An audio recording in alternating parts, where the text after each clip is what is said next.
यहाँ कहानी का अंतिम अध्याय है, जिसमें धैर्य, संघर्ष और संतुलन के पाठ को प्रकृति के माध्यम से उजागर किया गया है। संघर्ष और संतुलन भाग 3।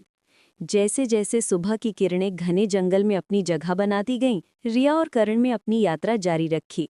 कल रात के अनुभव ने उन्हें और भी करीब ला दिया था और प्रकृति के रहस्यों को जानने की उनकी भूख और बढ़ गई थी।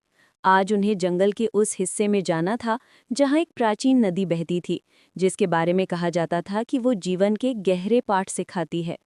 वे एक संकरे रास्ते पर चल रहे थे, जिसके दोनों ओर विशालकाय पेड़ खड़े थे।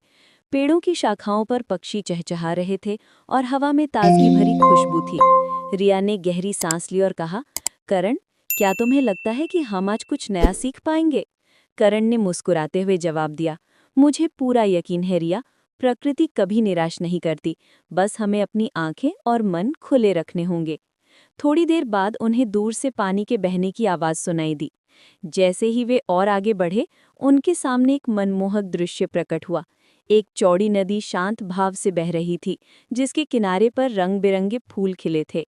नदी के बीच में कुछ बड़े पत्थर थे, जिन पर काई जमी हुई थी और पानी उनसे टकराकर धीमी गति से आगे बढ़ रहा था।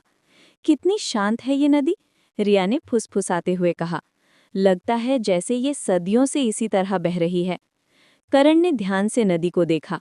देखो रिया, ये नदी हमें धैर्य का सबसे बड़ा पाठ सिखाती है। ये कभी हड़बड़ी में नहीं बहती, धीरे धीरे लगातार ये अपने लक्ष्य की ओर बढ़ती रहती है, चाहे रास्ते में कितनी भी बाधाएं क्यों ना आए। बाधाएं? रिया ने पूछा। हाँ, करण ने इशारा करते हुए कहा। देखो उन पत्थरों को, नदी उनसे टकराती है लेकिन रुकती नहीं। वो या तो उनके ऊपर से बहती है, या उनके किनारों से रास्ता बनाती है, या फिर समय के साथ उन्हें भी चिकना कर देती है। ये संघर्ष है। जीवन में जब मुश्किलें आती हैं तो हमें रुकना नहीं चाहिए। धैर्य के साथ हमें उनसे जूझना चाहिए और रास्ता निकालना चाहिए।